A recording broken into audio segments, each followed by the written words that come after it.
दोस्तों, पार्लियामेंट के अंदर ऐसा क्या हुआ कि हेमा मालिनी को खुद अपनी ही सरकार को आईना दिखाना पड़ गया। जी हाँ दोस्तों, बीजेपी की मथुरा से सांसद हेमा मालिनी जो जब भी बोलती हैं संसद में कुछ ना कुछ खबर जरूर बनती है, हेडलाइन जरूर बनती है, लेकिन इस बार जो उन्होंने बोला है उससे तो वो खुद अपनी ही सरकार को कटघरे में खड़ा कर रही हैं। तो बड़ा सवाल ये है कि ऐसा कौन सा मुद्दा आ गया कि हेमा मालिनी को अपनी सरकार से अपील करनी पड़ गई, अपनी सरकार से आईना दिखाना पड़ गया अपनी सरकार को, या फिर गुहार लगानी पड़ गई। दोस्तों, पिछले 10 सालों से हम क्या सुन रहे हैं? यही सुन रहे हैं ना कि हिंदू खतरे में हैं। अलग अलग वजहों से हमारे आगे एक इनसिक्योरिटी पैदा की जाती है, हमारे आगे एक डर पैदा किया जाता है कि ये हो जाएगा तो हिंदू खतरे में आ जाएगा, वो हो जाएगा तो हिंदू धर्म खतरे में आ जाएगा। लेकिन बड़ा सवाल ये है कि जहां हिंदू वाकई खतरे में है वहां पर मोदी सरकार चुप्पी की चादर क्यों ओढ़े हुए है? एक ऐसा मामला जिसमें अमेरिका बोल सकता है, आखिर मोदी सरकार क्यों चुप है? हालत ये हो गई कि खुद उनकी पार्टी के सांसद हेमा मालिनी को मोदी सरकार को इस पूरे के पूरे मामले में चेताना पड़ गया। दोस्तों, मैं बात कर रही हूं बांग्लादेश की। बांग्लादेश में हिंदुओं पर जिस तरह से अत्याचार हो रहा है मुझे आपको बताने की जरूरत नहीं है, लेकिन बड़ा सवाल यह है कि इस मुद्दे पर बहस के लिए विपक्ष लगातार मांग कर रहा है। अलग अलग विपक्षी पार्टियों ने इस मामले में बहस की डिमांड की है संसद के अंदर, लेकिन सरकार संसद में बहस नहीं करा रही। कमाल की बात है दोस्तों, वो पार्टी जो पिछले 10 सालों से यही बोल रही है कि हिंदू कितने बड़े खतरे में आ गया है, हिंदुत्व खतरे में आ गया है, वो संसद में इस मामले में बहस क्यों नहीं करवा रही है? ये तो ऐसा सवाल है जिसका जवाब बीजेपी बेहतर तरीके से दे सकती है, लेकिन उससे फिलहाल जवाब मांग लिया है खुद उनकी पार्टी के सांसद हेमा मालिनी ने। दोस्तों, बांग्लादेश में हिंदुओं सहित तमाम अल्पसंख्यकों पर जो अत्याचार हुए और खास तौर पर इस्कॉन के पुजारी चिन्मय प्रभु दास की गिरफ्तारी हुई, इसको लेकर भारत में काफी खबरें बन रही हैं। अब इस पूरे के पूरे मसले पर हेमा मालिनी ने मजबूती से अपनी बात रखी है और कहा है, मैं भगवान कृष्ण की नगरी मथुरा की प्रतिनिधि हूं और हम धर्म पर अत्याचार कतई बर्दाश्त नहीं करेंगे। यह हमारी भावना का विषय है, ना कोई विदेश नीति का विषय। बांग्लादेश सरकार को हिंदुओं की सुरक्षा सुनिश्चित करनी होगी। दोस्तों, यही नहीं, इस खबर में लिखा है कि हेमा मालिनी के अलावा बीजेपी के ही सांसद हैं दिलीप सैंकिया, इन्होंने भी बांग्लादेश में हिंदुओं पर हिंदुओं सहित जो दूसरे अल्पसंख्यक हैं उन पर जो अत्याचार हो रहा है उसको उठाने की मांग की है कि संसद में आप बहस करवाइए। तो बड़ा सवाल ये दोस्तों, विपक्ष मांग कर रहा है। प्रियंका चतुर्वेदी को मैं सुन रही थी, शिवसेना की सांसद, उद्धव ठाकरे शिवसेना की, उन्होंने इस मामले में मांग की है। इसके अलावा सत्ता पक्ष के सांसद मांग कर रहे हैं कि आप इस पर बहस क्यों नहीं कराते। तो सरकार को कौन रोक रहा है बांग्लादेश के मुद्दे पर बहस कराने के लिए? न केवल इस पर बहस होनी चाहिए बल्कि सरकार सदन को बताए भी कि एक ऐसा मुल्क जो हमारा मित्र देश है, अभी भले ही रिश्तों में उतनी गर्मी ना हो, लेकिन दशक से दशक हमारा मित्र देश रहा है ना बांग्लादेश। इस मुद्दे पर सरकार का क्या स्टैंड है? सरकार अपने लेवल पर क्या बात कर रही है? जब अमेरिका बोल सकता है इस पूरे के पूरे मामले में, तो सरकार संसद के अंदर इस पूरे मामले में कम से कम एक बयान तो जारी करे, और बयान ही क्यों जारी करे, बहस भी कराए। खुद जो हेमा मालिनी है, बीजेपी के सांसद हैं, वो ये कह रहे हैं कि सरकार इस मामले को विदेश नीति की तरह ना ले। ये बात सही है दोस्तों कि इस वक्त बांग्लादेश और हमारे जो रिश्ते हैं उस उतने मधुर नहीं है जितने, क्योंकि वहां तख्ता पलट हो चुका है। लेकिन यहाँ बात रिश्तों से ऊपर की है ना भाई, यहाँ तो वाकई में हिंदू खतरे में है। इतना खतरे में है कि इस्कॉन ने बकायदा एडवाइजरी जारी की। आप देखिए, इस्कॉन ने बकायदा अपने जो भी उनके श्रद्धालु हैं जो इस्कॉन से जुड़े होते हैं, आपने देखा होगा वो खास तरह का तिलक लगाते हैं, कंठी माला पहनते हैं तुलसी मैया की। इसके अलावा वो एक भगवा वस्त्र पहनते हैं। जितने भी इस्कॉन के अनुयायी हैं, आपने देखा होगा उनका जो वेशभूषा होती है वो अलग तरह की होती है।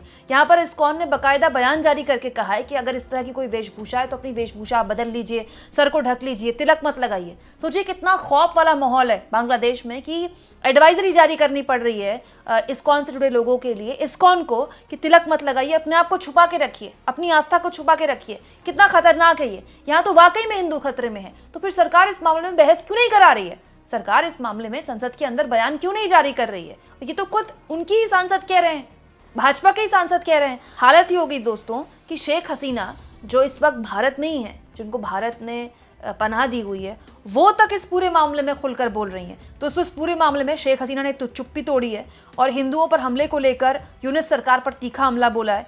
उन्होंने एक वर्चुअल कार्यक्रम को संबोधित करते हुए यूनिस सरकार से दो टूक सवाल पूछे हैं कि आखिर इतना अत्याचार क्यों हो रहा है बांग्लादेश में हिंदुओं के ऊपर, और अल्पसंख्यकों को इतना क्यों सताया जा रहा है। यहाँ पर मैं आपको बता दूं दोस्तों, हिंदू, बौद्ध और ईसाई जितने भी अल्पसंख्यक हैं उनको लगातार उनके धर्म को प्रैक्टिस करने से न केवल रोका जा रहा है बल्कि उनकी संपत्तियों को नुकसान पहुंचाया जा रहा है, और ये सिलसिलेवार तरीके से हो रहा है। जब से शेख हसीना का वहाँ तख्ता पलट हुआ है। हालत ये हो गई है दोस्तों कि इस पूरे के पूरे मामले में यूएस ने तक बयान जारी कर दिया है। देखिए दोस्तों, बीते मंगलवार यानी कि 3 दिसंबर को अमेरिकी कांग्रेसी ब्रेट शर्मन ने एक बयान जारी कर बांग्लादेश की अंतरिम सरकार से हिंदू अल्पसंख्यकों की रक्षा करने की बात कही है।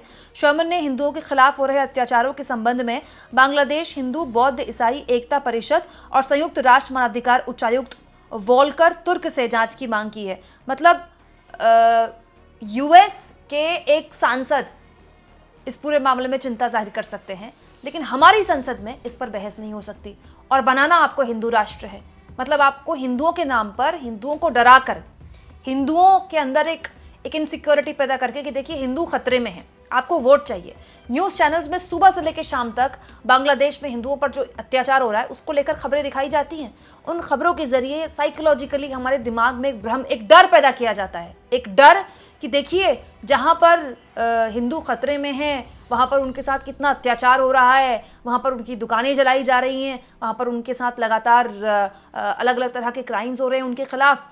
लेकिन ये नहीं बताया जाता कि इस पूरे मामले में भारत सरकार क्या कर रही है, इस पूरे मामले में भारत की संसद के अंदर बहस क्यों नहीं हो रही है।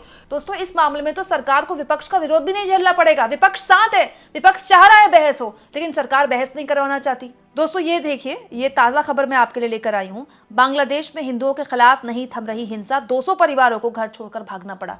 कितना ज़्यादा खतरनाक है ये, एक ऐसे मुल्क में जहाँ पर एक बहुत बड़ी आबादी हिंदुओं की है। हालांकि जब से बांग्लादेश बना है तब से लगातार जो हिंदुओं का पलायन है, बांग्लादेशी हिंदुओं का, वो बड़े स्तर पर भारत में हुआ है।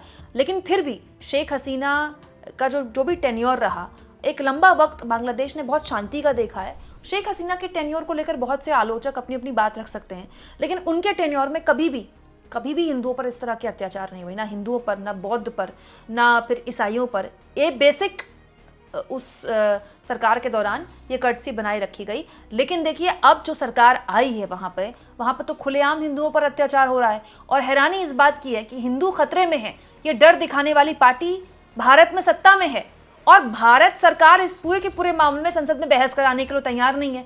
उसके अपने सांसद कह रहे हैं कि विदेश नीति छोड़िए, इस मामले को रोकिए, इस मामले में कुछ कीजिए, लेकिन भारत सरकार चुप्पी की चादर ओढ़े हुए है। हो सकता है विदेश नीति के मद्देनजर सरकार की कुछ प्रतिबद्धताएं हों, लेकिन क्या सरकार की जिम्मेदारी नहीं बनती कि इस पूरे मामले में वो अपने स्तर पर बताए कि वो प्रयास क्या कर रही है? कम से कम ये तो बताए देश को।